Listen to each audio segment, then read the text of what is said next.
اللہ اللہ کرو بیٹھ کے. تو انہوں نے دنیا چھوڑی. تو قرآن کہتا ہے وَرَهْبَانِيَّةً ابْتَدَعُوهَا. جہاں اللہ نے مسیحیوں کا ذکر کیا نا, کرسچینٹی کا ذکر کیا, تو ان کی بہت ساری عادتوں میں ایک عادت کا اللہ نے یہ بھی ذکر کیا کہ مَا كَتَبْنَاهَا عَلَيْهِمْ, انہوں نے رہبانیت بھی گڑھی, اپنی طرف سے ایک چیز دین میں ایجاد کی. اللہ نے تو کہا تھا بھائی سوسائٹی میں رہو, شادی بھی کرو, بچے بھی پیدا کرو, کاروبار بھی کرو, عبادت بھی کرو, حلال حرام کا کیا فرق کر کے سارے دنیا کے کام کرو. لیکن انہوں نے کیا کیا, سب کچھ چھوڑ چھاڑ کے عبادت میں لگ گئے. تو پادریوں میں ایسے لوگ بہت سارے تھے. تو نبی صلی اللہ علیہ, آج بھی ہیں وہ جو کلچر ان کا چلا آ رہا ہے نا, بڑی بڑی داڑیاں ہیں ان کی, اور اس علاقے میں عورتوں کا داخلہ منع ہے. وہ کہتے ہیں ایسا نہ ہو کم یہ چھوڑ کے اس چکر میں لگ جائیں, ٹھیک ہے نا.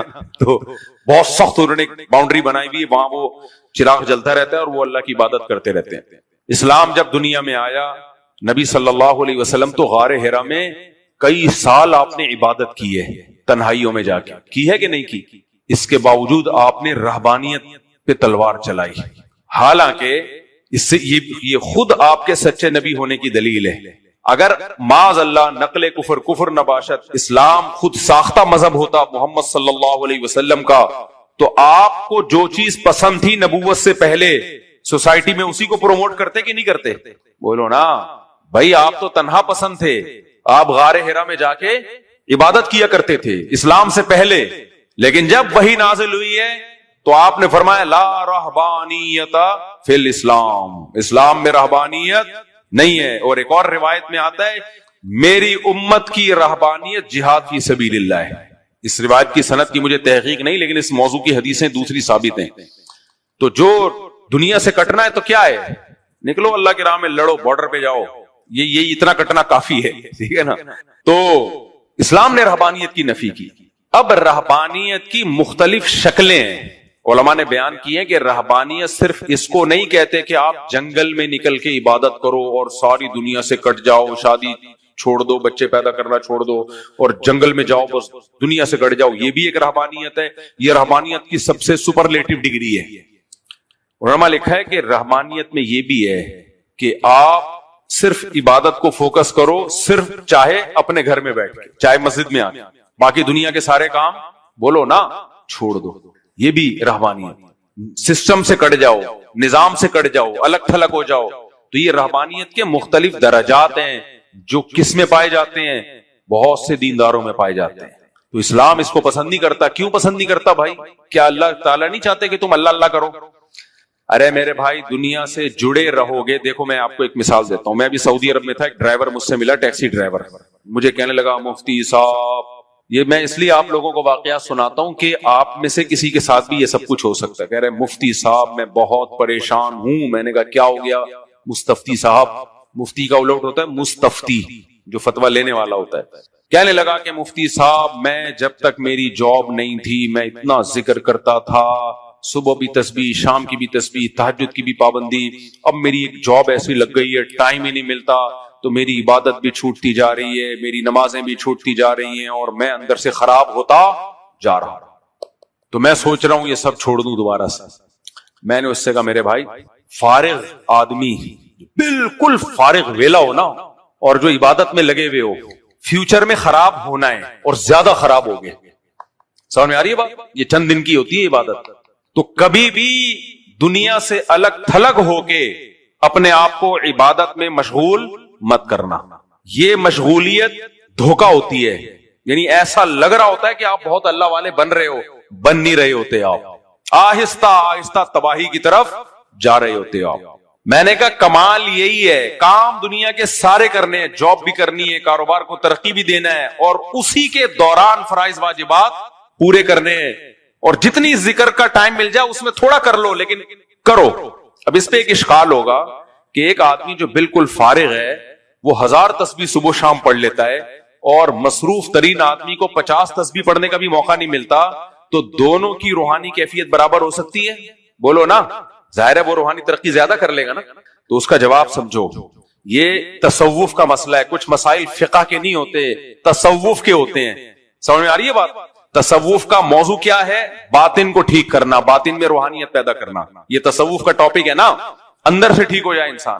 تو صوفیہ کرام لکھتے ہیں کہ ایک آدمی جس کے پاس ٹائم کم ہے اور اس کم ٹائم کی وجہ سے اسے کم عبادت کا موقع ملتا ہے، وہ کم عبادت میں وہ روحانی درجات حاصل کر لیتا ہے جو فارغ آدمی سارا دن میں کرتا ہے حاصل۔ ہر چیز الٹ سے سمجھ میں آتی ہے نا، اس مثال کو میں الٹا کر لیتا ہوں تو زیادہ اچھا سمجھ میں آئے گی۔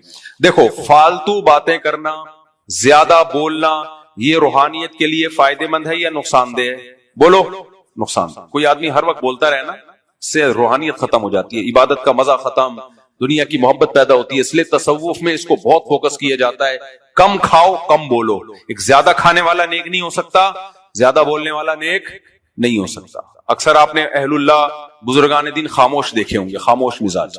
ہمارے حضرت کی مجلس ہوتی تھی نا، میں بتاتا ہوں، آدھے گھنٹے کی ہوتی تھی، بعض دفعہ آدھا گھنٹہ بیٹھ کے السلام علیکم وعلیکم السلام، آدھا گھنٹہ بیٹھے ہیں خاموش، چلے جاتے، کوئی بات چیت نہیں۔ ایسا سکون ملتا تھا یار اس آدھے گھنٹے میں، حالانکہ کوئی بات چیت نہیں ہے۔ تو جتنا زیادہ بولیں گے نا، یہ روحانیت کے کیا ہے، اس سے روحانیت ختم۔ لیکن علماء نے لکھا ہے کہ ایک آدمی ٹماٹر بیچتا ہے، سارا دن بولتا ہے، وہ ٹماٹر لے لو بھائی اتنے روپے کلو، ٹماٹر 50 روپے کلو۔ اول تو وہ دور گیا 50 روپے کلو ٹماٹر والا، آج کل کیا ریٹ چل رہا ہے؟ 80، 150 روپے ٹماٹر لے لو بھائی، سارا دن بولے گا نا وہ، کا اس سے روحانیت کو کوئی نقصان نہیں ہے۔ کیوں؟ یہ ضرورت کی وجہ سے بول رہا ہے، چاہے ایک ہی جملے کو 100 دفعہ ریپیٹ کرے۔ لیکن ٹماٹر اس کے ختم ہو گئے نا، ریڑی پک گئی، خالی ہو گیا، اب ایک دفعہ بھی فالتو بولے گا نا، ٹماٹر 100 روپے کلو لے لو، اس ایک دفعہ بولنے کا بھی اس کے دل کو نقصان ہوگا۔ اصل میں یہ باتیں سمجھ میں آپ کے پتہ کیوں نہیں آ رہی؟ یہ جب سمجھ میں آتی ہیں جب دل میں کیا ہو، روحانیت پیدا ہو چکی ہو۔ جب ہم عبادت کرتے ہیں نا، کثرت سے ذکر کرتے ہیں، دعائیں مانگتے ہیں، دل ایک صاف ستھرا ہو جاتا ہے، پھر انسان اس دل کی حفاظت کرتا ہے تو اسے پتا ہوتا ہے کہ کون کون سی چیزیں اس دل کا بیڑا غرق کریں گی۔ ان میں سب سے زیادہ فالتو بولنا، جو فالتو بولتا ہے اس کے دل میں اللہ کی محبت کے چشمے پھوٹ ہی نہیں سکتے، اس کو نماز روزے کی عبادت میں لذت ختم ہو جاتی ہے۔ یہ زہر قاتل ہے فالتو بولنا۔ اس لیے علماء اس کا بہت خیال کیا کرتے ہیں، بزرگان دین صوفیہ کرام کے، فالتو نہ بولنے دو کسی کو، فالتو نہ بولنے دو۔ حدیث میں بھی آتا ہے من صمت نجا، جو خاموش رہتا ہے وہ نجات پا جاتا ہے۔ تو لیکن اگر ضرورت کی وجہ سے بولنا پڑ رہا ہے تو سارا دن بولتے رہو، ضرورت کا بولنا ہے۔ جیسے میں نے مثال دی، ٹماٹر والا سارا دن ریڑی لگاتا ہے، بھائی کھیرا اتنے روپے کلو بھائی، ٹماٹر لے لو، کبھی یہ سیدھے نہیں بولتے، پتہ نہیں کیوں۔ اچھا، یہ سب پوری دنیا میں مسئلہ ہے۔ ہمارے جدہ میں انڈین لوگ بھی بہت ملتے ہیں نا، میں نے ان سے کہا ہماری ٹرینیں جب اسٹیشن پہ رکتی ہیں تو کرمنڈے ہیں، پکوڑے ہیں، اس طرح کی آوازیں آ رہی ہوتی ہیں، کرارے پاپڑے، جوس لے لو جوس، کرمنڈے، اس طرح کی آوازیں آ رہی ہوتی ہیں ٹیڑھی لفظوں میں نا۔ بھائی یہ بھی تو کہہ سکتے ہو کرارے پاپڑے، کیا خیال ہے، جوس، لیکن جوس لے لو جوس، گھمائے گا ایسے بات، ایسے ہی ہوتا ہے نا، گھماتے ہیں۔ سبزی والے دیکھو، یہ 3 ڈبے جو بیچ رہا ہوتا ہے کباڑ کا مال، بھائی تو آرام سے بولتے بھائی کباڑ لے لو، یعنی کباڑ بیچ دو، لیکن نہیں، وہ کباڑ لے لو، اس طرح گھمائے گا بات۔ یہ مستی میں ہوتے ہیں۔ کنڈکٹر کبھی سیدھے طریقے سے آواز لگاتا ہے؟ دیکھو کنڈکٹر جب بس میں ہوتا ہے تو لانڈھی، لانڈھی لفظ ہے نا، لکھا ہوا بھی لانڈھی، لانڈھی لانڈھی لانڈھی، یوں بولے ٹاور ٹاور، صدر صدر صدر، نہیں، صدار صدار صدار صدار صدری، گھمائے گا آگے۔ لانڈھی کو بولے گا لانڈھے لانڈھے لانڈھے۔ دیکھا ہے نا آپ نے کراچی میں شیر شاہ نازوں والا لالو کیا لالو کیا لالو، یہ ہم بہت سنتے تھے جب ہم شیر شاہ سے بیٹھتے تھے، تو شیر شاہ نازوں والا لالو کیا، ابے لالو کھیت ہے، یہ لیاقت آباد ہے، لیاقت آباد، کوئی بھی نہیں بیٹھے گا بس میں، اس نے پتہ نہیں کہاں جا رہی ہے یہ بس۔ اخبار میں لکھو گے تو لیاقت آباد، لیکن جب کنڈکٹر بولے گا شیر شاہ نازوں والا لالو کیا لالو کیا لالو، یہ لگا ایسے گھما رہا ہوگا، کبھی بھی سیدھے منہ نہیں بولے گا۔ اسی طرح لانگ روٹ پہ آپ جائیں نا بسوں میں، ملتان ہے، یہ نہیں کہ ملتان ہے یا دس از ملتان۔ جہازوں میں آپ بیٹھو تو ایسے نہیں بولیں گے دبئی ہے، جہاز میں کبھی یہ سنا وہی چاول نیاری ہے، یا وہ کرارے پاپڑے، پاپڑ وہاں بھی مل سکتے ہیں جہاز میں، تو کبھی نہیں آگے بولے گی ہاں بھائی پاپڑے جوس لے لو، وہ تمیز سے سر یہ مینیو ہے، دیکھ لیں آپ، اس میں پاپڑ چاہیے آپ کو، کیا چاہیے آپ۔ لیکن کنڈکٹر ہمیشہ مستی میں ہوگا کیونکہ ٹینشن میں وہ ہوتا ہے، تو وہ اپنی ٹینشن ختم کرنے کے لیے وہ کیا کرتا ہے، مست ہونا چاہتا ہے، صحیح ہے نا، تو مست ہونے میں پھر وہ پرواہ نہیں کرتا کسی کی، اس لیے تھکتا نہیں ہے سارا دن۔ تو کنڈکٹر سارا دن چیختا رہتا ہے، اس سے اس کی روحانیت میں کوئی کمی نہیں آتی، کیونکہ وہ ضرورت کی وجہ سے کر رہا ہے یہ سارے کام۔ تو اسی طرح یاد رکھو، اپنے آپ کو جو دنیا کے کاموں میں ہم بزی رکھتے ہیں، کمانے میں اور دوسرے کاموں میں، تو اس بزی ہونے سے روحانی طور پہ کوئی نقصان نہیں ہوتا، بشرطے کہ جو فارغ ٹائم ملے اس کو ضائع نہ کرے انسان۔ تو مصروف آدمی تھوڑی سی تسبیحات پڑھ لے گا، اس کو اس تسبیحات میں زیادہ برکتیں ملیں گی اس شخص کی نسبت جو ویلا اور فارغ بیٹھا ہوا ہو اور سارا دن تسبیح لے کے بیٹھا رہے۔ یہ پاگل ہو جائے گا یہ تھوڑے دنوں میں۔ تبھی تو میں عاملوں کو پاگل بولتا ہوں، اس لیے ہو چکے ہوتے ہیں، یہ فارغ ہوتے ہیں اور کچھ بھی نہیں کام ہوتا، جن چڑیل بھوت کے لیے وظیفے پڑھتے رہتے ہیں، بیٹھ کے کھسک جاتے ہیں۔ ہاں یہ بات ضرور ہے کہ علماء کہتے ہیں کچھ ٹائم اللہ اللہ سیکھنے کے لیے فراغت کا نکالنا ضروری ہے، تاکہ عادت تو پڑے نا ایک دفعہ۔ تبھی جو لوگ جاب کرتے ہیں یا بزنس میں سارا دن مصروف رہتے ہیں، ہم ان کو کہتے ہیں بھائی سال میں 15 دن 20 دن 1 مہینہ آپ تھوڑا سا ٹائم نکالیں، ادھر کم ٹائم دیں اور عبادت کی عادت ڈالیں۔ آپ تبلیغ میں بھی جو 4 مہینے لگوائے جاتے ہیں نا، وہ کاروبار سے ہٹا کے لگائے جاتے ہیں نا، وہ اس لیے نہیں کہ ساری زندگی کے لیے کاروبار چھوڑ دو، اس لیے کہ کچھ ٹائم آپ کو فارغ دینا پڑے گا تاکہ ایک دفعہ اللہ اللہ کی عادت پڑے۔ وہ جیسے اعتکاف ہے نا، اعتکاف میں 10 دن کے لیے ہمیں مسجد میں بٹھایا جاتا ہے، سارے کام ہم سے چھڑوا لیے جاتے ہیں۔ وجہ کیا ہے؟ کچھ اللہ کو ٹائم دو تاکہ اللہ اللہ کرنے کی عادت ہو، لیکن وہ 10 دن کے بعد ختم ہو جاتا ہے۔ اب کوئی 10 دن کے بعد بھی نہ جائے، بولے نہیں 10 دن جب اللہ کے رسول نے ہمیں بٹھایا مسجد میں، اس کا مطلب یہ بہت ثواب کا کام ہے، لہذا میں سال کے 365 دن مسجد میں بیٹھ کے اللہ اللہ ہی کروں گا۔ تو یہ کیا ہو گئی؟ اب وہی رہبانیت جس سے شریعت نے بولو نا منع کیا۔ تو کچھ ٹائم تو نکالنا ضروری ہے تاکہ عادت پڑے اللہ اللہ کرنے کی، لیکن دنیا کو بالکل چھوڑ دینا یہ ناجائز ہے، حرام ہے، اس کے سائیڈ ایفیکٹ زیادہ ہیں۔ ایک اور مثال دیتا ہوں میں، بات انشاءاللہ سمجھ میں آئے گی۔ دیکھو حج اور عمرے پہ اکیلے جاؤ یا اپنی بیگم کو ساتھ لے کے جاؤ، اچھے طریقے سے عبادت کس طرح ہو سکتی ہے؟ بیگم کو ساتھ لے جانے میں یا اکیلے جانے میں؟ اکیلے جانے میں۔ بہت سے لوگ نہیں لے کے جاتے گھر والوں کو یا فیملی کو، کہتے ہیں ہم بالکل ریلیکس ہو کے اللہ کی عبادت کریں گے، بالکل ریلیکس ہو۔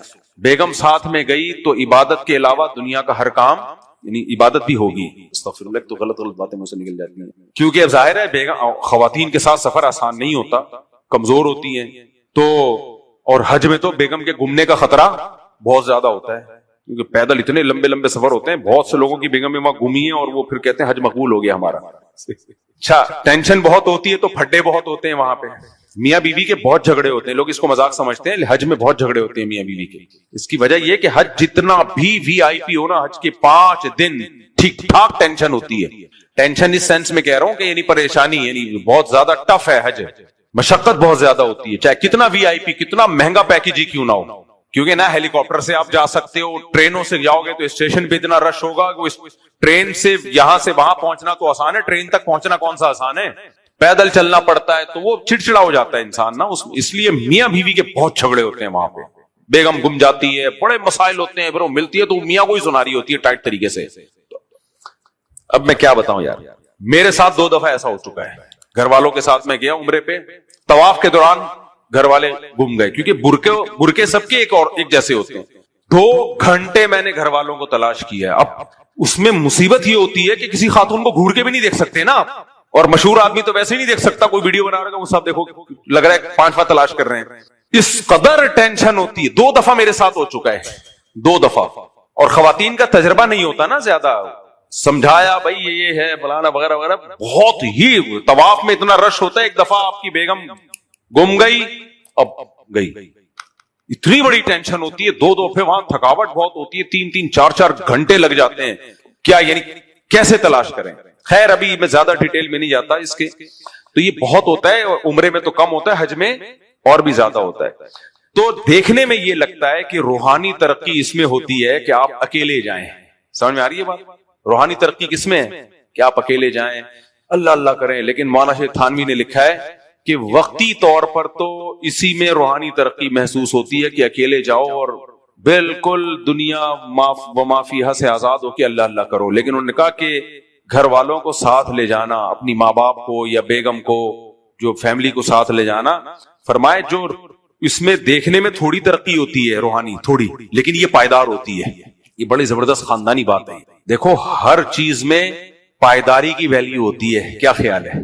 آپ نے ایک خوبصورت گھر بنایا، ہیرے جواہرات ایسے چمک پٹیاں لگا دی اس میں، آپ نے کسی کو ٹھیکہ دیا، اس نے بنا دیا بہت خوبصورت چمک پٹی لگا کے ایسا گھر آپ کو لگا کہ یہ وہی سلیمان علیہ السلام نے جو ملکہ سبا کو نہیں دکھایا تھا اس ٹائپ کا ایک گھر بن گیا, بہت ہی خوبصورت. ایک اور ٹھیکیدار کو آپ نے ٹھیکہ دیا تھا, اس نے جو گھر بنایا وہ اتنا خوبصورت نہیں ہے, وہ اتنا خوبصورت نہیں.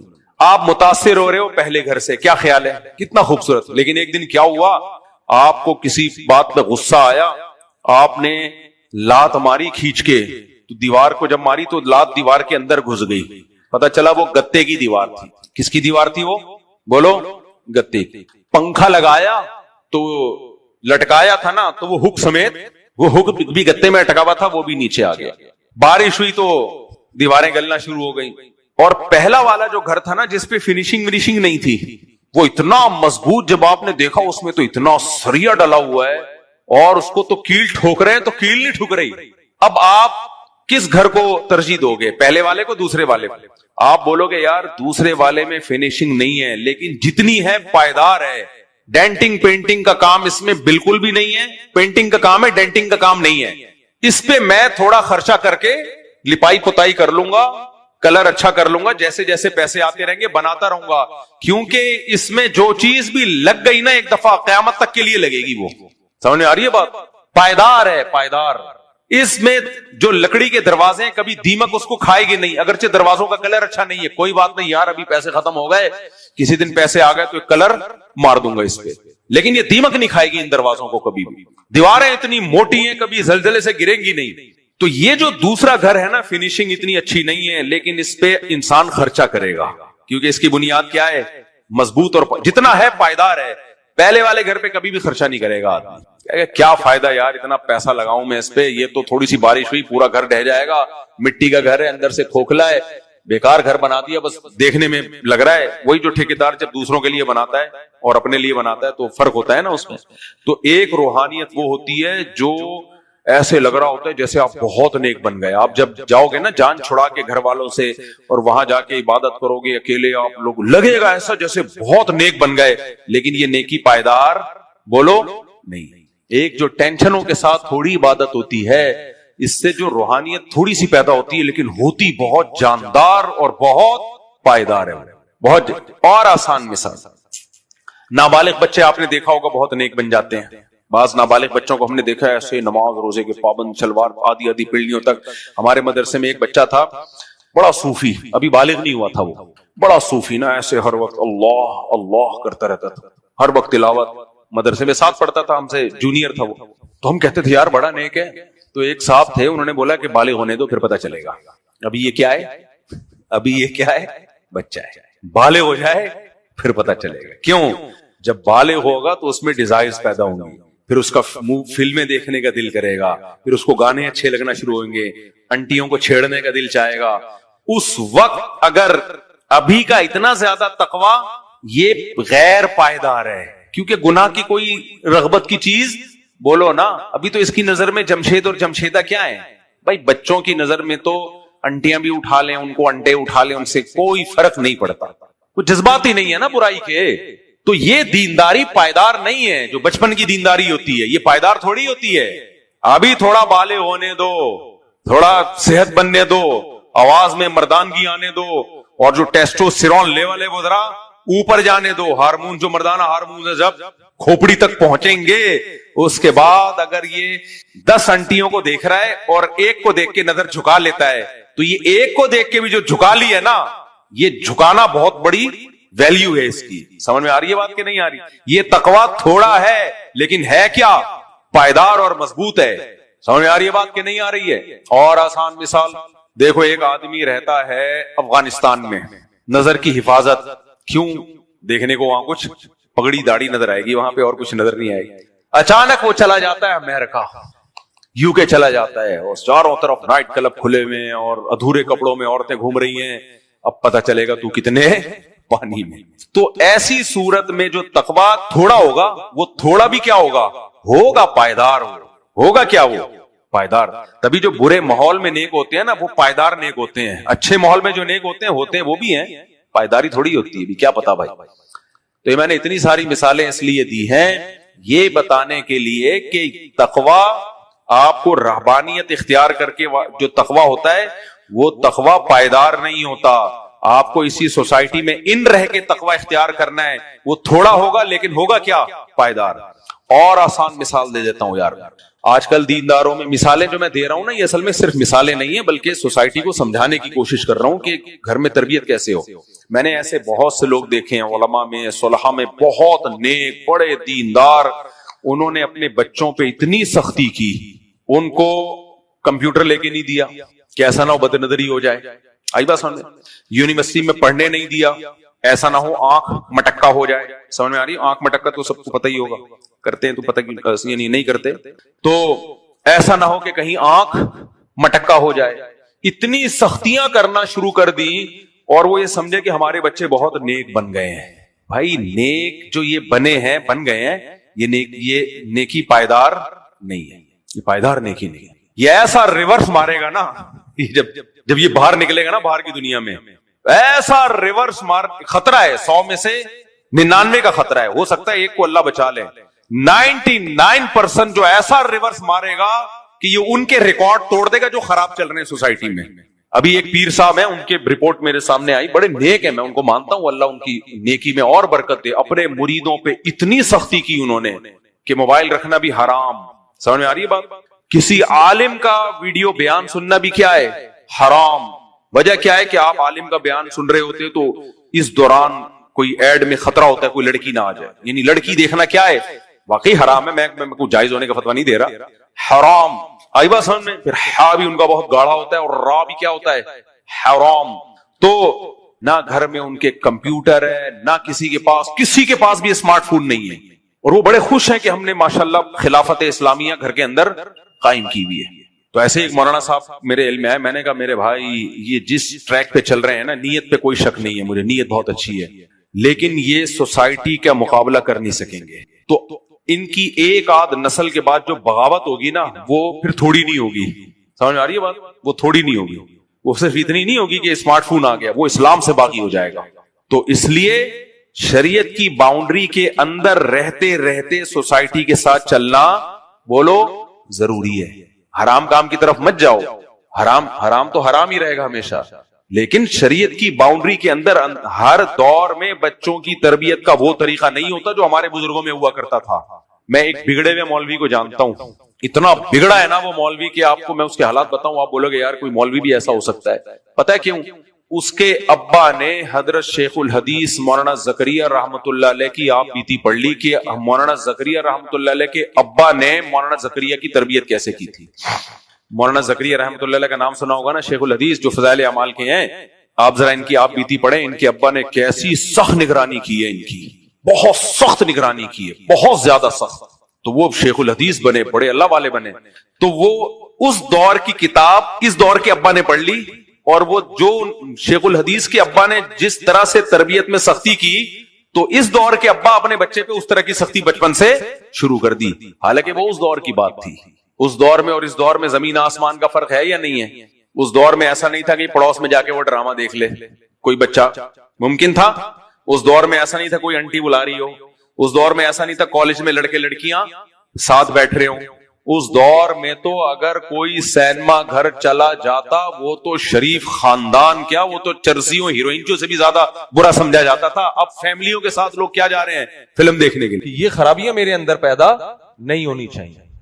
یعنی خلاصہ یہ نکلا کہ اپنے مینٹور سے, اپنے پیر و مرشد سے اچھی چیزیں لینی چاہیے, اور اگر کوئی چیز اس میں اچھی نہیں ہے یا کوئی غلط چیز ہے تو ان کو نہیں لینا چاہیے. جی ایک سوال یہ تھا کہ قربانی کے مرحومین کے لیے قربانی کرتے ہیں, جی جانور میں حصہ رہتے ہیں, جی تو مرحومین کا حصہ ڈالنا چاہیے. مرحومین بھائی مرحومین کے لیے ہمارے اہل حدیث حضرات کا میرا خیال ہے موقف یہ ہے کہ قربانی نہیں ہوتی, لیکن ہو جاتی ہے مرحومین کے لیے بھی. کسی کے لیے بھی کوئی عبادت کی جا سکتی ہے. نبی صلی اللہ علیہ وسلم نے 2 حصے قربانی کے کیے تھے, ایک اپنے لیے اور ایک اپنی امت کے لیے. تو اس سے پتہ چلتا ہے کہ کسی اور کے لیے بھی قربانی ہو جاتی ہے. ہوتی وہ اپنی طرف سے ہی ہے لیکن اس کا ثواب مرحوم کو پہنچتا ہے. اچھا دوسرا ایک اہم سوال یہ ہے کہ جیسے کہ آج کل ماشاءاللہ حج کا سیزن دنیا سے تھوڑا مائک قریب کریں نا, حاجی جانا دنیا سے شروع بھی ہو گئے ہیں. جی ٹھیک ہے, ایک اس طرف توجہ جو ہے نا وہ نہ ممبر سے بات کہی جا رہی ہے, اور جہاں تربیت ہوتی ہے حاجیوں کی جی وہاں دیکھا گیا کہ وہاں بھی یہ بات نہیں کی جاتی. اور وہ اہم مسئلہ یہ ہے کہ سنا یہ ہے کہ جس مسلمان کو غسل کے فرائض نہیں معلوم جی تو اس کو اپنے علاقے کی مسجد میں بھی جانا منع ہے, کیونکہ وہ اس کا پاک نہیں ہوگا. اگر غسل کے فرائض نہیں معلوم تو وہ جتنا مرضی نہا رہے وہ پاک تو نہیں ہوا. جب وہ پاک نہیں ہوا تو اس کو اپنے علاقے کی مسجد میں جانا بھی منع ہے. وہ حرم کیسے چلا گیا؟ تو اس کی لبیک، اس کا عمرہ، اس کا حج کیسے قبول ہوگا؟ ذرا اس کو واضح کر دیں. ان کا کہنے کا مقصد یہ ہے کہ جو حج تربیتی گروپ ہوتے ہیں نا، ان کو چاہیے کہ لوگوں کو وضو اور غسل کے فرائض سکھا دیں. باقی بعض لوگ ایسے ہوتے ہیں کہ وضو کے غسل کے فرائض نہیں پتہ ہوتے ان کو، تو وہ غسل ساری زندگی انہوں نے صحیح کیا ہی نہیں ہوتا، تو ظاہر ہے پھر تو ناپاک ہوں گے. تو غسل کے 3 فرض ہیں: منہ بھر کے قلی کرنا، نعمان بھائی خیریت سے ہیں؟ تبھی ٹھیک ہے. منہ بھر کے قلی کرنا، ناک میں پانی ڈالنا جو نرم حصہ اچھی طرح سے بھیگ جائے، اور پورے جسم میں پانی بہا دینا. تو یہ سب کو پتہ ہونا چاہیے. وہ تبلیغ والے ایک جگہ گئے نا، ایک طالب علم سے پوچھا کالج کے لڑکے سے غسل کے کتنے فرائض ہیں؟ اس نے کہا 3. تبلیغ والے بڑے خوش ہوئے، ماشاءاللہ اس کے پاس تو بڑی نالج ہے. کون کون سے؟ اس نے کہا ایک بالٹی ہونی چاہیے، ایک مگا ہونا چاہیے، تولیہ ہونا چاہیے. یہ 3 فرائض ہم بچپن میں سنتے تھے تبلیغ والوں سے. تو منہ بھر کے قلی، ناک کے نرم حصے میں پانی، اور پورے جسم پہ پانی بہایا جائے. اور یہ کام کب کرنا ہے؟ پہلے ناپاکی کو دور کر لیا جائے، جہاں گندگی لگی ہوئی ہے اس کو پہلے صاف کیا جائے، اس کے بعد یہ 3 کام کرنے. ایک بات لوگ یہ سمجھتے شدہ ہے، وہ ہم بستری کرتا ہے وہی ناپاک ہوا. ایک نوجوان ہے جس کی شادی نہیں ہوئی، اس کا اطلاق ہو گیا، تو وہ بھی تو ناپاک ہے. اس کے اوپر بھی وہی فرائض. جی بالکل. نائٹ فال ہونے سے بھی غسل اسی طرح فرض ہوتا ہے.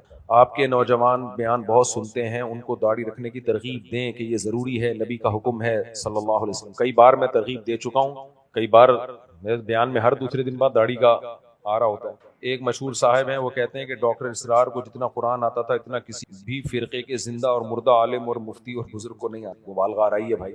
یہ ڈاکٹر اسرار نے خود بھی دعویٰ نہیں کیا تو ان کے مریدین کیوں دعویٰ؟ اور ان کے مریدین کرتے بھی نہیں ہے دعویٰ. کچھ بے وقوف تو ہر جگہ ہی ہوتے ہیں. ایک بنوری ٹاؤن کے مفتی ہیں، وہ کہتے ہیں کہ اسلامک بینکاری کے مسئلے پر مجھے مفتی طارق مسعود صاحب کے سامنے بٹھا دو، میں انشاءاللہ مفتی صاحب کو قائل کر دوں گا کہ سودی بینک اور اسلامک بینک میں کوئی فرق نہیں ہے. بنوری ٹاؤن کے جتنے بھی علماء ہیں ہمارے سر کے تاج ہیں، وہاں کے جتنے مفتیان کرام ہیں ہمارے لیے قابل احترام ہیں. اور رہا یہ مسئلہ کہ سامنے بٹھا دو، تو بنوری ٹاؤن کی تو پورے علماء کی پینل کی ایک کتاب چھپی ہے، پورے علماء کے یوں سمجھے کہ ایک جماعت نے وہ کتاب چھاپی ہے. وہ ہم نے پوری باقاعدہ پڑھی ہے، ایک ایک لفظ، اور اکیلے نہیں پڑھا، باقاعدہ پورے علماء کے گروپ میں بیٹھ کے اس کو، جب جس زمانے میں کتاب چھپی تھی، اور اس کی ایک ایک بات کا جواب دیا بھی گیا ہے. تو اس لیے علماء صاحب قابل احترام ہے ہمارے لیے، لیکن ان تمام باتوں کا جواب آ چکا ہے. اب یہ مجھے نہیں معلوم کون سے مفتی صاحب. باقی پھر بھی اگر علماء کا آپس میں اختلاف کرنے کا علماء کے پاس رائٹ ہے. ساحل ادیم جیسے آدمی کو رائٹ نہیں ہے، ان کے پاس علم نہیں ہے، بینکنگ کے الف بھی نہیں معلوم. ایک عالم کی بات سے اختلاف کر سکتا ہے. اگر وہ بنوری ٹاؤن کے علماء اختلاف کرتے ہیں ان کو پورا حق ہے، لیکن ساحل ادیم کیسے اختلاف کر رہے ہیں بھائی؟ یا جن لوگوں کو بینکنگ کے الف بھی نہیں پتا وہ کیسے اختلاف کر رہے ہیں؟ تو میرا مقصد ساحل ادیم کی مخالفت نہیں ہے، لیکن جو جس کی فیلڈ ہو وہ اس حد تک رہے تو زیادہ اچھا ہے. اس سے آگے بڑھیں گے تو پھر مسئلہ خراب ہوگا. جو میرے بوئی مفتی صاحب، میں دین کی طرف آیا ہوں، کافی تبدیلی آئی ہے، علماء کی بیانات سنتا ہوں، تبلیغ میں جاتا ہوں، لیکن کرکٹ میچ دیکھنے سے دلچسپی ختم نہیں ہو رہی، کیا کروں؟ دیکھ لیا کرو یار، اتنے نیک بننے کی کوشش مت کرو کہ افورڈ نہ کر سکو. بعض لوگ زیادہ آگے چلے. میں نہیں دیکھتا کرکٹ میچ، میں اس کو ٹائم ویسٹنگ سمجھتا ہوں. میرے گھر میں جا کے کبھی بھی نہیں دیکھتا میں، لیکن میں ڈنڈا لے کے سر پہ مسلط نہیں ہوتا کوئی بھی نہ دیکھے، کیونکہ اگر زیادہ تقوی آ جائے نا تو پھر کچھ اور دیکھنا نہ شروع کر دے، کچھ اور نہ دیکھنا شروع کر دے. تو عوام کو وہی بات بتاؤ جو اس کو وہ افورڈ کر سکے. ان کی مینٹل لیول پہ آ کے عوام کو گائیڈ کرنا چاہیے. ہر چیز ہر ایک کے لیے. میرے پاس تو ٹائم ہی نہیں ہوتا. میں نے ایک دفعہ ارطغرل اس نیت سے دیکھا تھوڑا مجھے پتا چلے کہ ارطغرل میں ہے کیا. بہت لوگ دیکھ رہے ہیں ارطغرل پڑھ کے تہجد پڑھنا. شیخ صاحب نے کہا میں نے ارطغرل ڈرامہ دیکھا تہجد شروع ہے. میں نے کہا دیکھیں میں ڈرامے نہیں دیکھتا الحمدللہ، لیکن میں نے ٹین ٹین ٹین ایک میں نے کلپ ریکارڈ کروایا ہے، اس میں آخر میں بولا ٹین ٹین ٹین ایسے آیا نا وہ.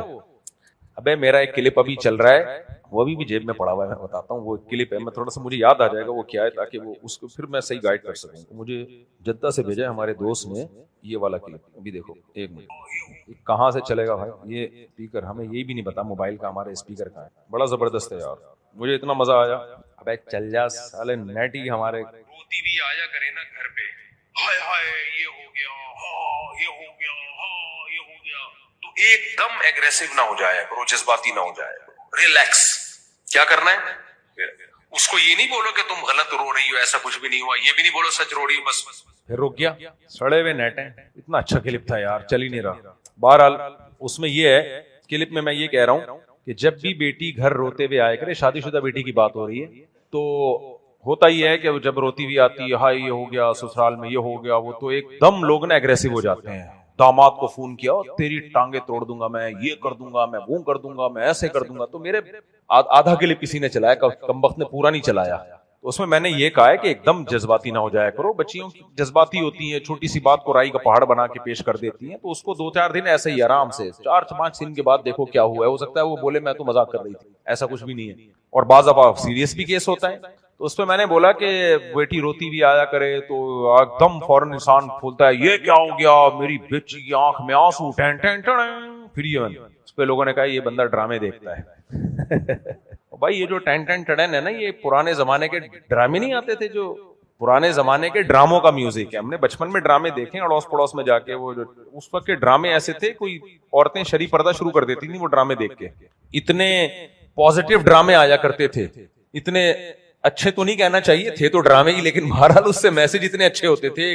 فیملی سسٹم دکھایا جاتا تھا، خاندانی نظام دکھایا جاتا تھا. خیر غلط تو میں اس کو بھی صحیح نہیں کہہ رہا، لیکن اب اللہ معاف فرمائے دیکھ لیے بچپن میں تو اتنی چیزیں تو انسان کو یاد رہ جاتی ہے نا. وہ گبر سنگھ کا ملفوظ تو سب کو یاد رہتا ہے نا، کتنے آدمی تھے وہ تو جب آپ ٹک ٹاک پہ آج کل یہ چیزیں آپ کوئی بھی اچھی چیز دیکھ رہے ہو پھر بھی ایک آدھ چیز ایسی آ جاتی ہے. کہتے ہیں نا گبر سنگھ بوڑھا ہو گیا تو اس نے اب پوچھا کتنے آدمی ہیں وہ، تو انہوں نے بولا 10 ہیں. کہہ رہا رہنے دے. پھر رہنے دے، جب تک جوان تھا تو جتنے بھی تھے مجھے پورا یاد نہیں ہے. تو یہ جو ڈرامے میں آتا نا ٹین ٹین، تو پرانا میوزک ہے بھائی.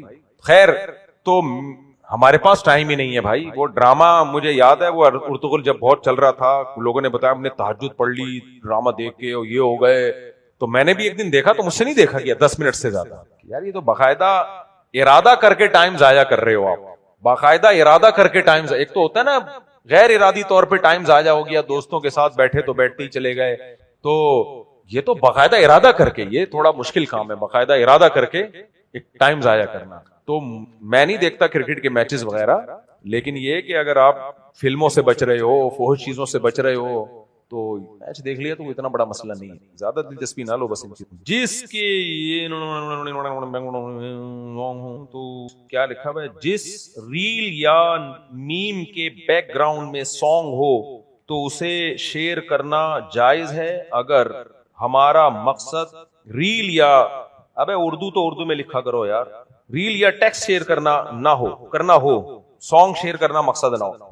دیکھو جو میم میں آپ کا مقصد سانگ شیئر کرنا نہ ہو، لیکن میم شیئر کرنا کیوں مقصد ہے؟ اس میم میں کون سی کوئی ایسی مفید چیز ہے تو پھر تو ٹھیک ہے، پھر اس میں یہ دیکھا جائے گا آپ کا مقصد سانگ شیئر کرنا نہیں، آپ کا مقصد تو ریل ہے اور اس کو بھی چاہیے ریل کو فوکس کرے.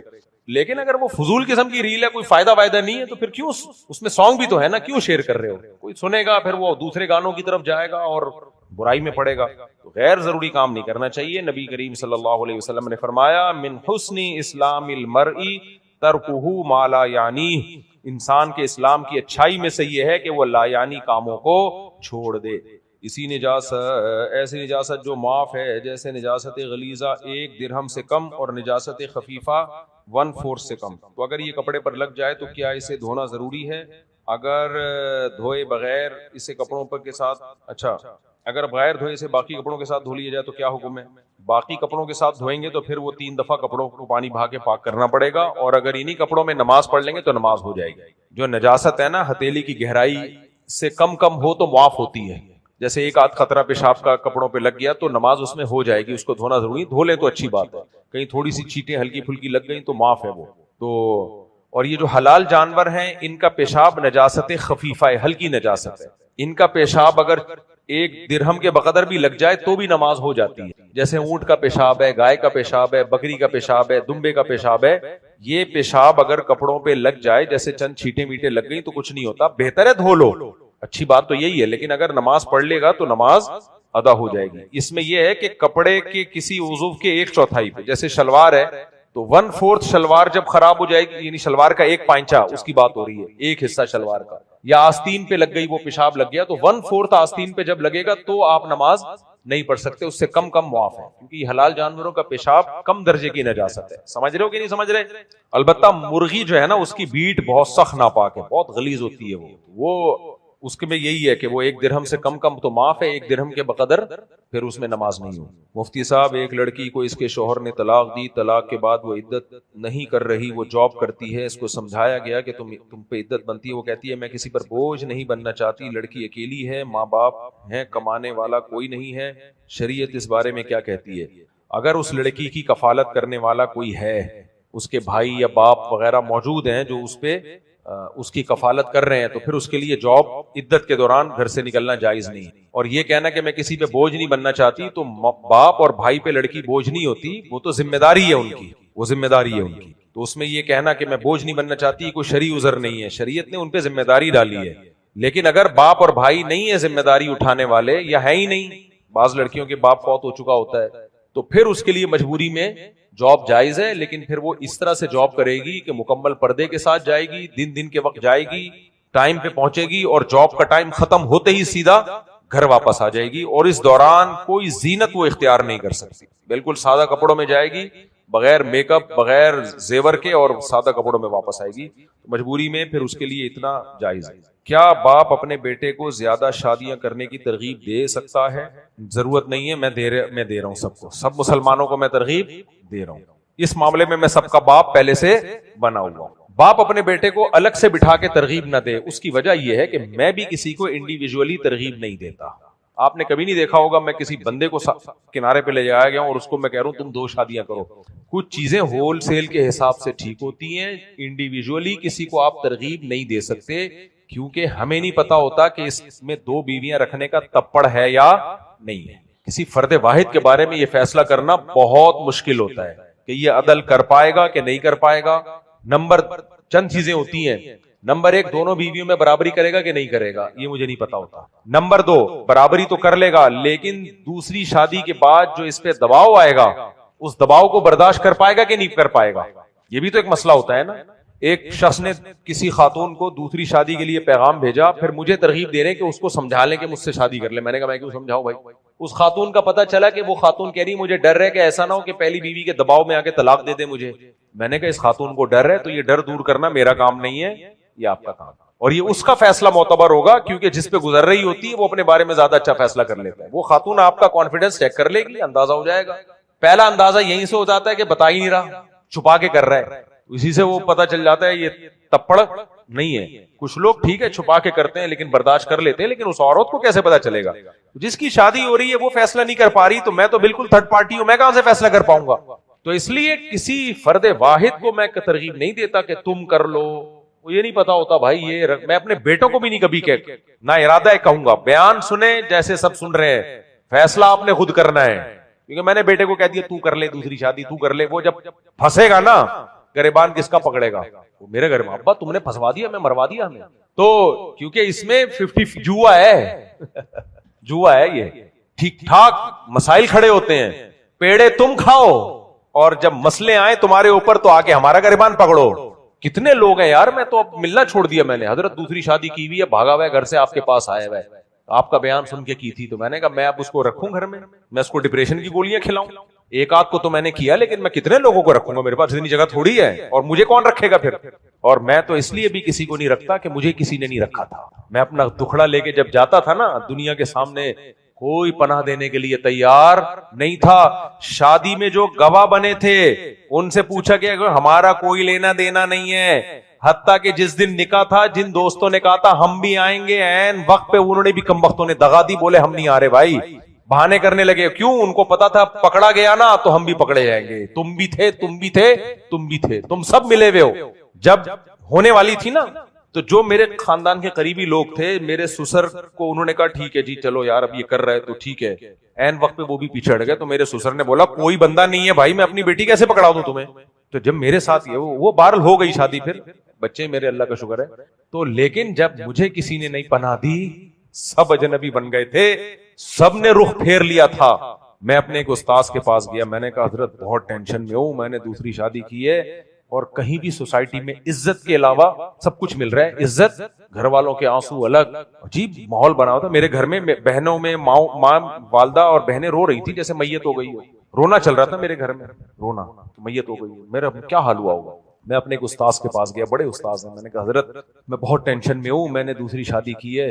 اچھا وہ اپنے کام میں لگے, میں دیکھ ہی نہیں رہے نا, نام لینے میں کوئی حرج نہیں, مفتی ابو لبابہ صاحب کتنے ماشاءاللہ میرے بڑے پیارے استاذوں میں سے ہیں, لگے ہوئے. میں نے کہا حضرت میرا خیال تھا میرے سسرال سے بات کریں, کچھ تھوڑا سا ان کو نرم کریں اور گھر والوں سے بات کریں وغیرہ وغیرہ, کو تھوڑا سا وہ لگا. مجھے کہتے ہیں وہ جی کیا کہہ رہے ہیں؟ میں نے کہا حضرت وہ ایسا ہے کہ دوسری شادی کی. کہتے ہیں بعض لوگ شہد کے چھتے میں ڈائریکٹ ہاتھ ڈال کے شہد نکال رہے ہوتے ہیں, پھر کہتے ہیں مکھیاں کاٹ رہی ہیں. یہ کسی اور کو کہنے لگے طالب علم, اور یہ شہد کے چھتے میں منہ دے کے شہد پی رہا ہے اور پھر آ کے کہہ رہا ہے کہ مکھیاں کاٹ رہی ہیں. آپ بتاؤ اس سے غم کم ہوگا یا بڑھے گا؟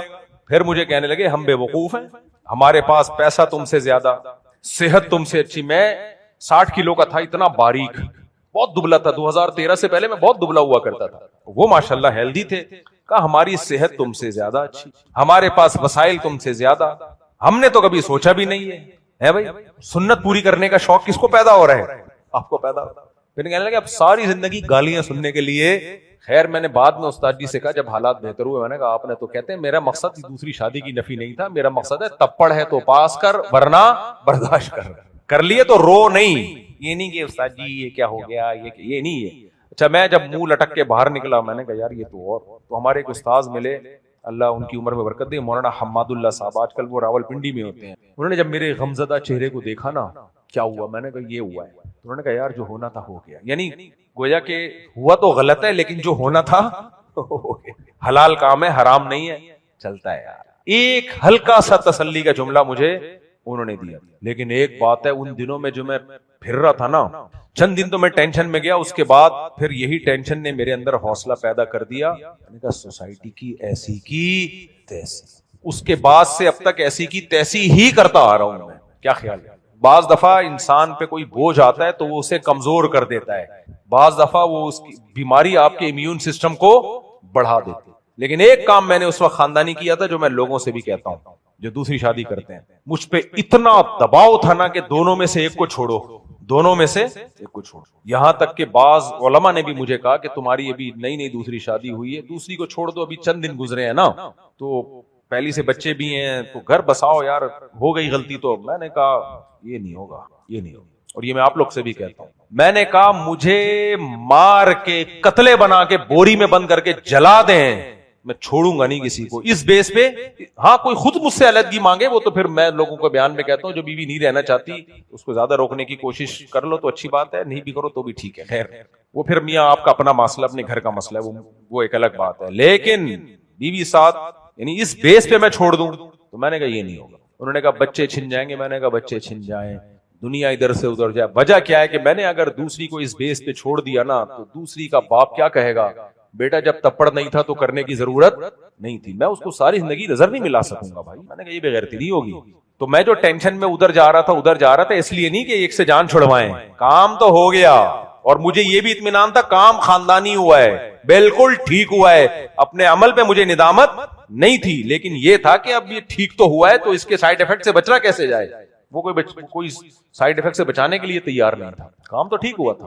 تو اس پہ مجھے ندامت نہیں تھی کیونکہ مجھے اتنا کانفیڈنس تھا کہ یہ میں لوگوں سے کہتا کام تو ایک ہی نیکی کا مجھ سے زندگی میں ہوا. اس سے پہلے مجھے یاد نہیں پڑتا کوئی اتنا اچھا نیکی کا کام. نماز تو سبھی پڑھ رہے ہوتے ہیں, کیا خیال ہے ہم نے کون پڑھ کے کون سا تیر مار دیا.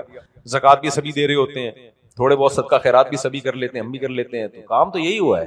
تو میں نے کہا پھر تھوڑے دن میں نے کہا ایک اور ہو جائے, کیا خیال ہے. امیون سسٹم تو اس وقت تک بوسٹ ہو چکا تھا نا, پھر ہم نے ایک اور کر لی. پھر اتنا امیون سسٹم بوسٹ ہو گیا تھا کہ پھر ایک اور کر لی. اب اللہ نے اجازت پابندی لگا دی, ورنہ امیون سسٹم پہ ہی چلنا شروع ہو گیا تھا. میں تو اس لیے پتہ نہیں ہوتا کہ یہ کمبخت مجھ میں تو اللہ نے یہ کانفیڈنس پیدا کیا تھا نا. میں نے کہا ہو گئی تو ہو گئی, ریورس نہیں ہوگا یہ عمل, اور کر کے بھی چھوڑوں گا کیونکہ یہ سائیڈ ایفیکٹ شادی سے پہلے بھی آنا شروع ہو گئے تھے. میں نے کہا کروں گا ضرور میں, کچھ بھی ہو جائے, کیونکہ یہ کام ایسا ہے میں نے نہیں کیا تو پھر کون کرے گا. یہ تو میں تو سمجھا رہا ہوں لوگوں کی, کتاب لکھی ہوئی تھی میں نے نہیں کروں گا تو پھر کون کرے گا. لوگ کہیں گے تو آپ جب ڈر گئے تو ہم بھی تو اسی وجہ سے نہیں کر رہے. شادی تو ہوگی بھائی, کیونکہ اس کا کوئی حل نہیں ہے نا. جو سوسائٹی میں خواتین کے حالات ہیں ان کا کوئی حل نہیں ہے اس کے علاوہ. تو جب حل نہیں ہوتا تو کام کیا جاتا ہے, اس کے سائیڈ ایفیکٹ سے بچنے کی کوشش کی جاتی ہے اور اس کے سائیڈ ایفیکٹ کو کم کرنے کی کوشش کی جاتی ہے. تو کام خاندانی ہے بھائی, کرنا ہے, لیکن یہ نہیں کہ میں ان کو بولوں آپ نے کرنا ہے, آپ نے کرنا ہے. یہ میں ہول سیل کے حساب سے بتاؤں گا, سب مسلمانوں نے کرنا ہے.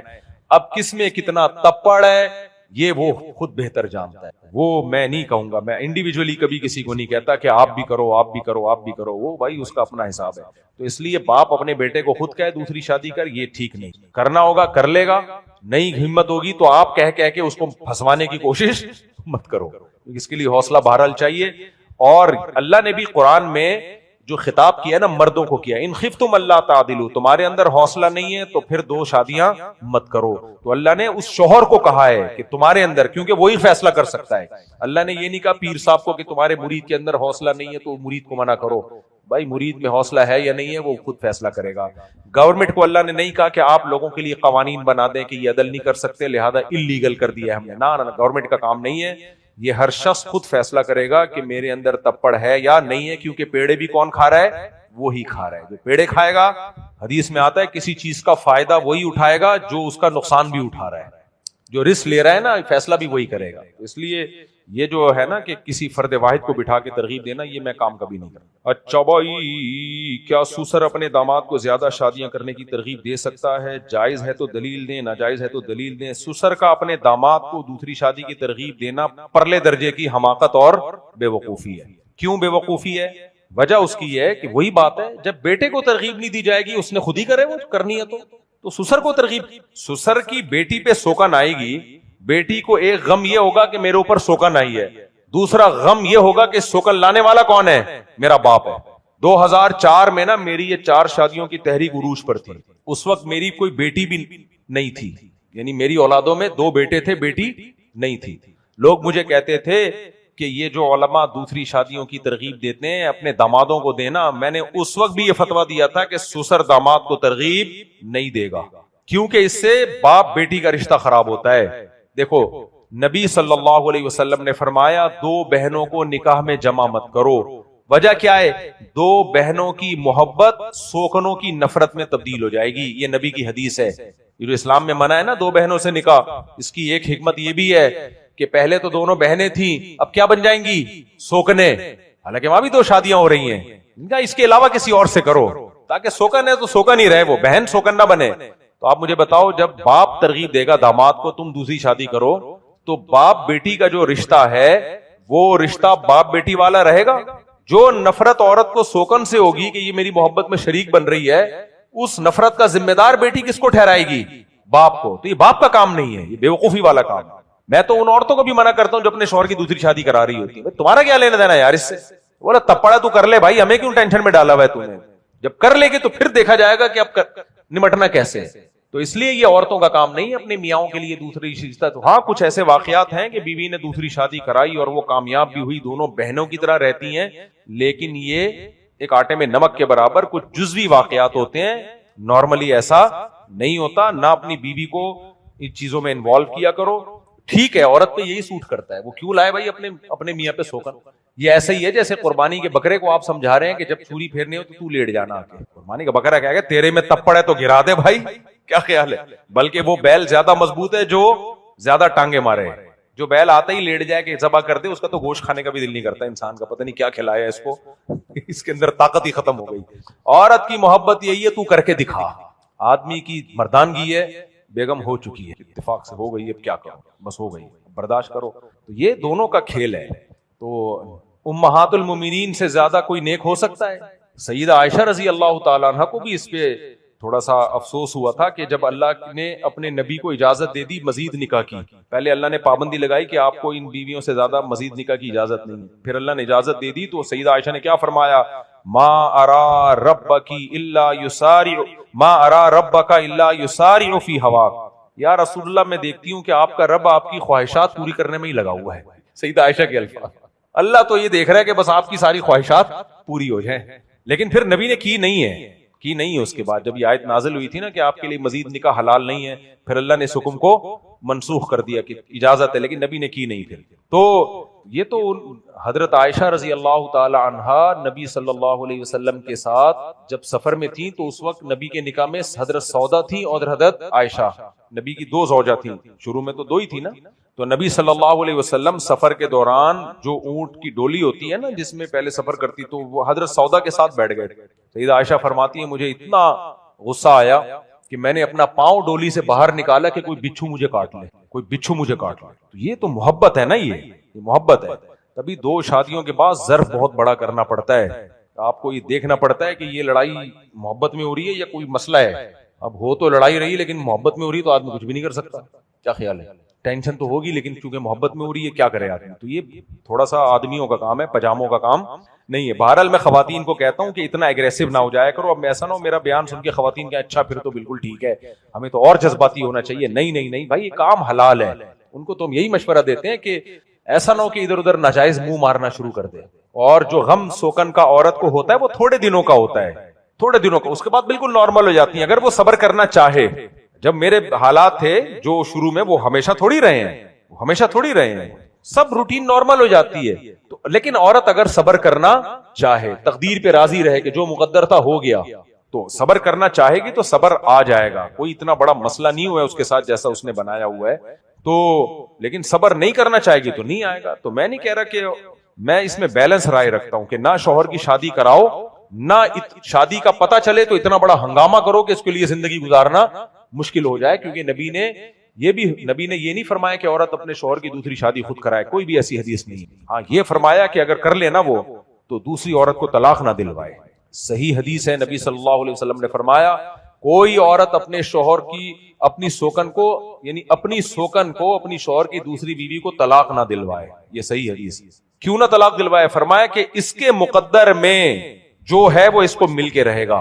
کیونکہ عورت سمجھتی ہے نا میرا شوہر کی محبت بھی ڈیوائیڈ ہو گئی، خرچہ بھی ڈیوائیڈ ہو گیا.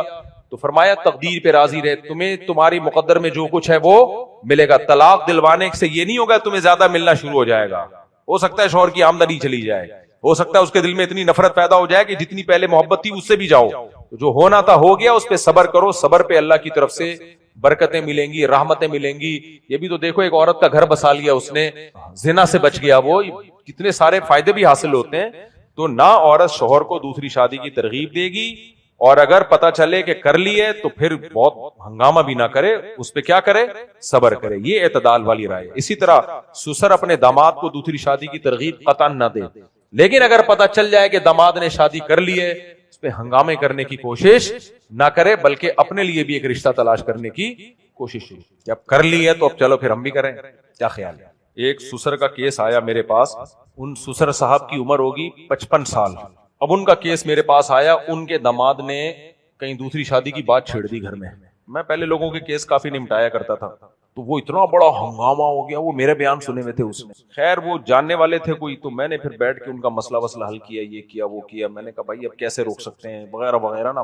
لیکن وہ بندہ بڑا داماد ان کا ٹائٹ تھا نا، وہ پیچھے نہیں ہٹا. اس نے بولا بھائی میں کروں گا، اس کے حقوق میں اس کی بیٹی میں کوئی کوتاہی کر رہا ہوں تو مجھے بتاؤ، اس کے حقوق میں کوتاہی نہیں کر رہا تو میں تو کروں گا. میں نے ان کے سسر کو سمجھایا یہ کہ بھائی اب شریعت نے نہیں روکا تو میں کیسے روکوں اس آدمی کو، تو اب آپ ہی صبر کر لو یار. خیر بڑا ہنگامہ ہوا. پھر بالآخر انہوں نے صبر کیا. تو اس کے سسر بعد میں لے جا کے مجھے کہتا مفتی صاحب کو میرے لیے بھی کوئی رشتہ مشتہ ہو تو بتا، دوسروں کی کراتے رہ رہے ہو. مجھے اتنی ہنسی آئی. میں نے کہا یار یہ ٹھڑک اللہ نے ہر مسلمان میں رکھی ہے، ہر مسلمان میں. اب وہ غریب اتنے تھے کہ وہ الگ گھر نہیں لے کے دے سکتے تھے نا. میں نے کہا بھائی آج کل رشتہ ملتا ہے دوسری بیوی کو الگ رکھو. یار اتنے پیسے نہیں میرے پاس، رہے گی ادھر ہی. میں نے کہا پھر خود کہاں رہو گے. اچھا بھائی مفتی صاحب یوٹیوب کی پالیسی کے مطابق ایک بندہ زیادہ اکاؤنٹ بنا کر سسٹم کو دھوکہ نہیں دے سکتا، لیکن میں کا کام کرتا ہوں جس میں ایک سے زیادہ چینل چلا رہا ہوں. اس کے لیے میں ایسے طریقے استعمال کرتا ہوں. حلال کانٹینٹ ہوتا ہے. جب سے یوٹیوب کو پتا نہیں چلتا کہ یہ سب اکاؤنٹ ایک ہی بندہ چلا رہا ہے. مجھے تو نہیں لگتا کہ ایسی کوئی پالیسی ہے. ہمارے کتنے سارے چینل ہیں، تو چینل بنانے پر یوٹیوب کی طرف سے کوئی پابندی نہیں ہے. ہر چینل کا ڈومین آپ کو مل جاتا ہے. البتہ یہ جو بہت ساری آئی ڈی بنا کے ویڈیوز کو جو لائک کر رہے ہوتے ہیں یہ دھوکہ ہے. کیونکہ یوٹیوب یہ سمجھتا ہے کہ بہت سارے لوگوں نے یہ ویڈیو دیکھی ہے تو اس حساب سے وہ یوٹیوب چینل والے کو پیسے بھیجتا ہے. تو جبکہ وہ ایک ہی آدمی نے مختلف آئیڈیوں سے لائک کیا ہوا ہوتا ہے. یہ غلط ہے، یہ ناجائز ہے. مفتی صاحب کیسے ہیں آپ؟ مفتی صاحب اگر آپ پاکستان کے وزیر بن گئے تو سب سے پہلے کیا کریں گے؟ مزاروں کو ختم کروں گا اور ڈنڈے مار مار کے لوگوں کی 4 شادیاں کراؤں گا. آپ کہہ رہے ہو ابھی تو آپ نے کہا تھا کہ فرد واحد کو میں، اور سب کو ڈنڈا تو ہول سیل کا ڈنڈا چلے گا نا، ہول سیل کا ڈنڈا. فرد واحد کو تھوڑی ہوگا کہ اس کو ڈنڈا مارنا. قضا کی نیت سے کوئی نماز پڑھی اور بعد میں پتہ چلے کہ اس کا وقت ختم نہیں ہوا تو کیا وہ نماز ادا ہو جائے گی؟ ہاں ہو جائے گی ادا.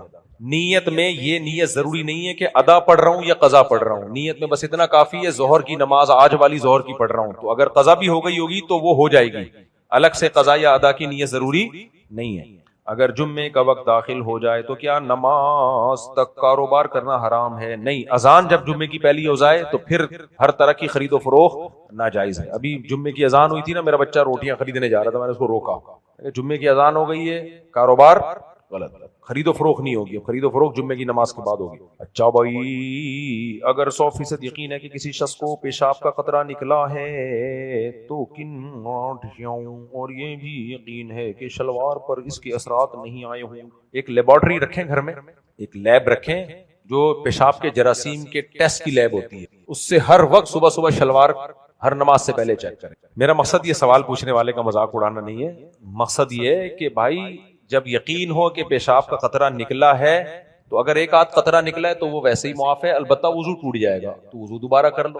اور اگر لگا ہو کہ یہ پیشاب کا قطرہ نکل کے پھیل گیا ہوگا, اندازوں پہ ہی عمل ہوگا, اس کے لیے خوردبینوں سے نہیں مشاہدہ کیا جائے گا, تو اندازے سے شلوار کی وہ جگہ دھو لو. اس کے لیے ایکوریٹ وہی جگہ کا ہونا ضروری نہیں ہے, کیونکہ وہ جگہ کہاں پتا ہے کہ کدھر لگا تھا یار, اور اس کے لیے یہ بھی نہیں کہ پوری شلوار دھو, اندازہ لگاؤ کہ شاید یہاں لگا ہوگا, تو اس اندازے سے آپ نے دھو لیا. اور پہلے زمانے میں یہ تھا کہ 3 دفعہ دھو, تو اب نلکے سے چونکہ دھوتے ہیں تو نلکا جاری پانی کے حکم میں ہے, اس میں 3 دفعہ بھی ضروری نہیں ہے, نلکا بہا دیا اور اچھی طرح اس کو رگڑ دیا, وہ 3 دفعہ خود بخود ہو جاتا ہے. پہلے تو برتن میں ڈبوتے تھے نا, تو اس میں 3 دفعہ ضروری تھا, اب 3 دفعہ نہیں ہے. نلکا کھولا آپ نے, شلوار اس کے نیچے رکھی, جو وہ حصہ خالی جہاں خیال ہوگا کہ یہ ٹوٹ, یہ جگہ میں قطرہ لگ گیا ہوگا, اس کو یوں یوں کیا, بس نچوڑا, چلو. اس سے زیادہ مت جاؤ آگے, ورنہ پوری زندگی شلوار میں گزر جائے گی آپ. میں جب فتوے کا کام میں نے تحریری شروع کیا جامعۃ الرشید نے, ایک آدمی نے سوال بھیجا کہ مجھے شک ہوتا ہے, پتہ نہیں احتلام ہوا ہے, نائٹ فال ہوا ہے, میں صبح اٹھ کے اپنی شلوار چیک کرتا ہوں, پھر غور سے دیکھتا ہوں بھئی ڈیزائن یہ ہو, تو میں نے اس کا جواب لکھا, میں نے کہا صبح صبح شلوار کا مطالعہ کرنا, قرآن پڑھو, مناجات مقبولہ پڑھو, کوئی اچھی کتاب پڑھو. یہ پڑھ کیا رہا ہے؟ شلوار پڑھ رہا ہے صبح بیٹھ کے, اس سے دین بدنام ہوتا ہے یار. کہتے ہیں بریلوی پڑوسی اگر محرم یا ربیع الاول میں کھانا بھیجیں تو کیا یہ کھانا جائز ہے, یا اس کھانے کی قیمت اگر صدقہ دیں؟ کھانا رکھ لیں, پڑوسی ہیں تو واپس نہ کریں, وہ برا مانیں گے, بس ان کو یہ بتا دیں کہ ہم اسے ٹھیک نہیں سمجھتے, ان کو پتہ ہی ہوتا ہے کہ ٹھیک نہیں سمجھتے یہ, تو بس رکھ لیں, کھا لیں اس کو. وہ جو بھیج رہے ہوتے ہیں نا, وہ کھانا غیر اللہ کا نہیں ہوتا, یعنی کسی بزرگ کے نام کا کھانا نہیں ہوتا, وہ اللہ ہی کے لیے ہوتا ہے, لیکن ایک بدعت ہے. تو بدعت کی تائید اس سے ہوتی ہے کہ کسی کے اس عمل کو قبول کر لیں آپ. جیسے انہوں نے کھانا بھیجا, آپ نے لے لیا, تو وہ یہ سمجھے گا یار یہ اس کو جائز سمجھتے ہیں, یہ بدعت کی ایک تائید ہو رہی ہے. تو اس لیے اصولی طور پر تو یہ کھانا لیا ہی نہ جائے, ان کو بتا دیا جائے کہ ہم اس عمل کو پسند نہیں کرتے. لیکن اب اس تکلف کی بھی اس لیے ضرورت ہے, ان کو پتا ہے کہ یہ عمل کو پسند نہیں کرتے, یہ اس لیے قبول کر رہے ہیں کہ پڑوسیوں کا ایک اچھا تعلق رہے گا. سمجھ میں آ رہی ہے بات؟ مثال کے طور پر بریلوی اگر میرے گھر میں ربیع الاول کا حلوہ بھیجے, تو میں اگر قبول نہیں کرتا تو بدتمیزی سمجھی جائے گی نا, اور قبول کرتا ہوں تو یہ میسج نہیں جاتا کہ یہ اس عمل کو درست سمجھتے ہیں. یہ میسج ان سب کو پتا ہے کہ بھائی یہ لوگ ٹھیک نہیں سمجھتے, انہوں نے صرف پڑوسی کے محبت میں رکھ لیا ہے. اب جب رکھ ہی لیا ہے تو کھانا تو بذات خود حلال ہے نا, تو اس کو کھانے میں کوئی حرج نہیں. اس لیے اگر بچ جائے تو ہمیں بھی خیال کرنا. کیا آپ نے کبھی اپنے بیٹوں اور دامادوں کو زیادہ شادیاں کرنے کی ترغیب دی ہے؟ نہیں دی ہے. کرنا ہے کر لیں بھائی. میرے داماد, ان کو شریعت نے اجازت دی ہے, تو یہ سوال ہی غلط ہے کہ میری ترغیب کا انتظار کیوں کر رہے ہو بھائی. تم نے تپڑ ہے تو پاس کر, ورنہ برداشت. میں کیوں ترغیب کی؟ جس نے کرنی ہے کر لے, ہاں کر لے, اور پھر میں وہ ہنگامے نہیں کروں گا جو میرے ساتھ ہوئے ہیں, وہ ہنگامے نہیں کروں گا. لیکن میں اتنی بات ضرور ہے, کیونکہ 2 شادیوں کے بعد ہمیں پتا ہے کہ مسائل ہوتے ہیں, تو کوئی بھی کرے گا اس کو میں یہ تڑی ضرور لگا دوں گا کہ ہماری بیٹی یا بہن کے حقوق میں کوئی کوتاہی ہوئی تو پھر اچھے کی رپورٹ نہیں ہوگی. یہ تڑی تو ویسی دینی چاہیے, اس کے حقوق پورے ادا کرنے ہیں. دوسری کو پہلی کے ساتھ نہیں رکھنا. ہاں باقی میں وہ ہنگامے نہیں کروں گا جو دنیا میں ہنگامے ہوتے ہیں. بھائی جائز کام ہے, سب کر سکو, لیکن یہ کہ میں اپنے بہنوئیوں کو ترغیبیں دینا شروع کر دوں اور دامادوں کو ترغیب, یہ پاگل بننے والی بات, یہ اپنے اور بیٹی کا رشتہ خراب کرنے والی بات ہے. باپ بیٹی کی محبت وہ اسی طرح رہے گی, تم اپنے مسئلے خود حل کرو. حضرت ایوب علیہ السلام کی بیوی نے ان کی 18 سال تک خدمت کی, اس کے باوجود ان کو 100 تنکوں سے مارا. مجھے اس پر بہت دکھ سا ہوتا ہے. اس پر کچھ تسلی دے دیں، عورت کیوں اتنی ذلیل ہوتی ہے دنیا میں؟ اللہ نے ان کو ذلت سے بچایا ہے۔ دیکھو ایوب علیہ السلام جب بیمار ہوئے تھے، ان کی بیوی نے اتنی خدمت کی ان کی، تو تھوڑی سی کہیں خدمت میں کوتاہی ہوئی تو جو بیمار ہوتا ہے نا وہ تھوڑا سا اس میں برداشت کم ہو جاتی ہے۔ تو حضرت ایوب علیہ السلام نے قسم اٹھا لی کہ میں ٹھیک ہوا تو تجھے 100 کوڑے ماروں گا۔ ایوب علیہ السلام کو فوراً احساس ہوا کہ یہ مجھ سے غلطی ہوئی ہے۔ یہ تو احساس ان کو اسی وجہ سے ہوا نا کہ بھئی کیوں اس بیوی کا کیا قصور ہے۔ اب جب ٹھیک ہو گئے تو بہت پریشان ہوئے کہ یہ میں کیا کروں اس کو کیسے، اور قسم پیغمبروں کی نظر میں قسم معمولی چیز نہیں ہوتی کہ اللہ کا نام لے کے اللہ کا نام لیا ہے نا، اللہ کی تعظیم ہے، تو بڑے پریشان ہوئے۔ تو پریشان اسی لیے تو ہو رہے ہیں ان کے دل میں بیوی کی رسپیکٹ تھی اور اللہ کے دل میں ان کی زوجہ کی عزت تھی، تو اللہ نے حکم دیا کہ ایک جھاڑو لے کے 100 تنکوں والی ایک دفعہ یوں کر دو، بس میں مان لوں گا کہ 100 کوڑے مارے، ٹھیک ہے نا۔ تو ان کی بیوی کو بھی پتا تھا کہ یہ مجھے میری عزت کے لیے ایسا کیا کہ ان کی قسم کی بھی لاج رہ جائے اور ایک دفعہ یوں بس اس کو یوں کر لو، بس مان لوں گا اس کو۔ خذ بیدک ضغثا فاضرب به ولا تحنث، تو یہ ان کو اللہ نے ہیلا بتایا تھا اب ان کی زوجہ کو ٹینشن سے نکالنے کے لیے۔ دیکھو میری اور آپ کی قسم کی حیثیت الگ ہوتی ہے، پیغمبروں کی قسم کی حیثیت الگ ہوتی ہے، تو ہم اپنے آپ کو پیغمبروں پہ قیاس نہ کریں۔ تو یہ تو ان کی خدمت گزار بیوی کو پروٹوکول دیا گیا ہے کہ ان کے لیے قانون اور ضابطہ ہی چینج کر دیا ہے۔ آج اگر کوئی کہے میں فلاں کو 100 ڈنڈے ماروں گا تو وہ ایک جھاڑو مارنے سے قسم پوری نہیں ہوگی، 100 ڈنڈے ہی مارنے پڑیں گے اس کو۔ اب سوال پیدا ہو گیا ڈنڈے مارے جا کے، تو نہیں، ڈنڈے نہیں مارو، قسم توڑ کے کفارہ ادا کرو۔ اب حکم کیا ہے؟ قسم توڑ دو، کفارہ ادا کرو۔ یہ قسم تو ٹوٹ گئی نا، ڈنڈے مارنا جائز نہیں ہے لیکن قسم ٹوٹ گئی، تو پیغمبر کے لیے قسم توڑنا ان کی شریعت میں بہرحال بہت بڑا مسئلہ تھا۔ تو اللہ نے کہا آپ کی قسم بھی باقی رہے اور بیوی کو ڈنڈے بھی نہ پڑے، تو آپ ایسا کریں ایک جھاڑو جس کے 100 تنکے ہو ایک دفعہ یوں لگا دیں، بس کافی ہے۔ اس لیے پازیٹیو سوچیں تو یہ بہت اچھا واقعہ ہے۔ مفتی صاحب انجینئر کو سننا کیا لکھا ہوا، انجیر کو سننا کیسا ہے؟ آپ بار بار اشرف علی تھانوی رحمہ اللہ کا نام کیوں لیتے ہیں؟ اس لیے کہ ہندوستان کے مجدد مولانا اشرف علی تھانوی رحمۃ اللہ علیہ، یہ تھوڑی کہ کوئی مولانا تھانوی کے خلاف بولے گا تو ہم ان کا نام لینا چھوڑ دیں گے۔ میں نے بچپن میں مولانا تھانوی رحمۃ اللہ علیہ کی بہت کتابیں پڑھی ہیں، اور حضرت مفتی تقی عثمانی صاحب پڑھاتے ہیں جس نے حضرت تھانوی کو بتاتے ہیں جس نے حضرت تھانوی کو نہیں پڑھانا اس نے کچھ بھی نہیں پڑھا۔ یہاں ہندوستان کی بات ہے، کیونکہ اردو میں ان کا یہ نہیں کہ جو قرآن و سنت کو چھوڑنے کی بات تھوڑی ہے، قرآن و سنت کی صحیح تشریح ان کی کتابوں میں ملتی ہے ہمیں۔ تصوف میں بہت ساری غلط چیزیں جو شائع ہو گئی تھی ان کو انہوں نے ٹھیک کیا ہے۔ بہت بڑے حکیم تھے، حکمت والے تھے، ان کی کتابیں آج بھی پڑھ کے دیکھو۔ کراچی یونیورسٹی میں ایک مقالے لکھے گئے تھے کچھ وقت پہلے کہ جو بڑی بڑی شخصیات ہندوستان میں گزری ہیں جنہوں نے سوسائٹی میں بہت پازیٹیو کردار ادا کیا ہے ان پہ لکھا جائے، تو اس میں پتہ ہے پہلا انعام کس کو ملا تھا؟ جس نے حضرت مولانا تھانوی رحمۃ اللہ علیہ پہ لکھا تھا، کہ اس نے بتایا کہ ان کا سوسائٹی میں مثبت کردار ادا کرنے میں بر صغیر میں سب سے بڑا کردار ہے، تو اس کی بات کو مانا گیا تھا، اس پہ ایوارڈ بھی ملا تھا۔ بعض لوگ صحابہ کرام کے بارے میں بہت محتاط اور عشق آداب میں ڈوبی ہوئی وہ تعریفیں کر رہے ہیں اور کہتے ہیں صحابہ قرآنی شخصیتیں، گناہوں سے محفوظ ہیں۔ صحابہ میں اگر جھگڑے ہوئے وہ سب منافقوں نے لڑوایا حضرت علی اور حضرت معاویہ کے بارے میں، اور مزید یہ کہ جس عالم میں صحابہ اور ان کی اولادوں کی عظمت محبت نہ ہو تو ان سے ہمارا واسطہ نہیں۔ ایسی باتوں سے نوجوان اور بہت سے جذباتی لوگ آپ اور دیگر بڑے علماء حضرات سے کچھ بدگمان اور انہیں بھولا اور بے وقوف سمجھتے دکھائی دے رہے ہیں، تو کیا مسئلہ ہے؟ ان نوجوانوں کے ساتھ کوئی مسئلہ ہے؟ یہ بات بالکل درست ہے کہ حضرت معاویہ حضرت علی کے درمیان لڑائی ہوئی ہے، اس لڑائی کی بیس دنیا کی محبت نہیں تھی، ایک سیاسی اختلاف تھا، اور اس سیاسی اختلاف کو ہوا دینے میں منافقین کا بہت بڑا کردار ہے۔ آج بھی آپ دیکھ لو مخلص لوگوں کو بیچ کے لوگ لڑوا دیتے ہیں۔ تو ہم صحابہ اور ان کی اولادوں سے محبت کرتے ہیں، اور صرف یہ اندھی تقلید نہیں ہے، جب آپ ان کی سیرت پڑھتے ہو ان کی قربانیاں دیکھتے ہو تو آپ کو بھی محبت ہوگی۔ آپ نے ایک قسم کے اسکالر کو سنا ہوتا ہے، دوسروں کو سنا ہوتا ہی نہیں۔ مفتی تقی عثمانی صاحب کی کتاب ہے حضرت معاویہ پہ لگائے گئے الزامات کی حقیقت، اس کتاب کو لازمی پڑھیں، اس کے بعد کوئی رائے قائم کریں،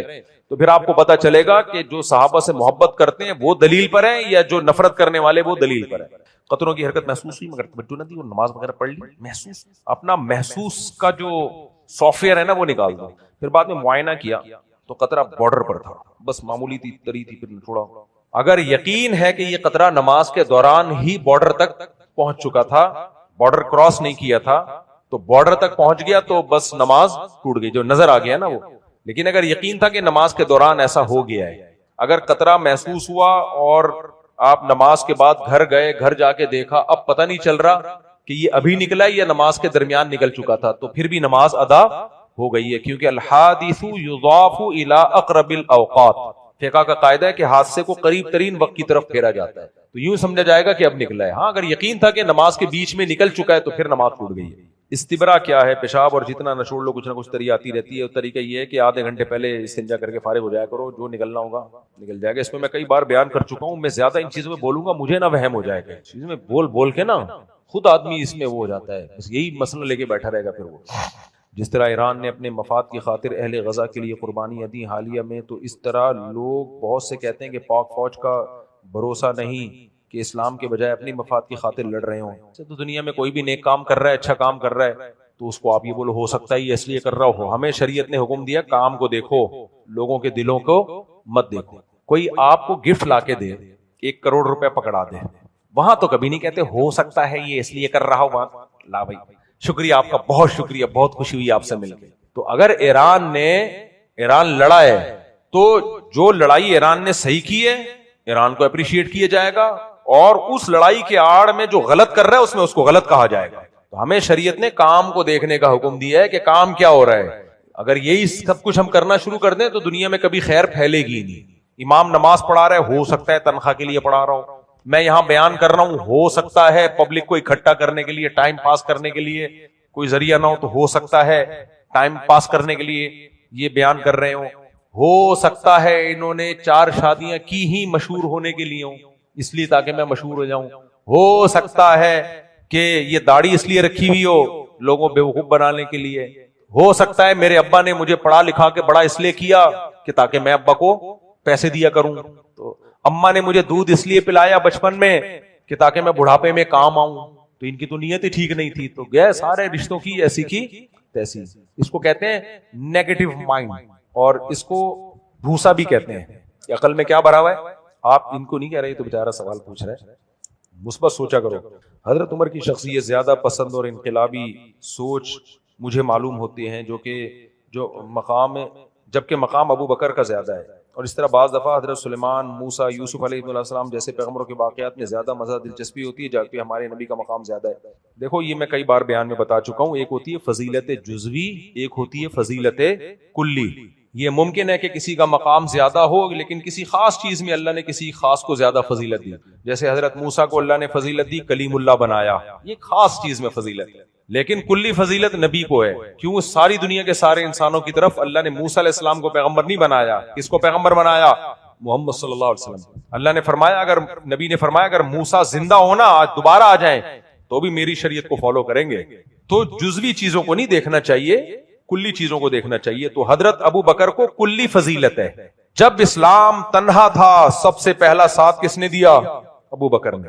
میچورٹی میں حضرت ابو بکر کا مقام حضرت عمر سے زیادہ۔ جب نبی صلی اللہ علیہ وسلم کی وفات ہوئی ہے سب صحابہ ایک خواص، یعنی ان کے ایک عجیب سے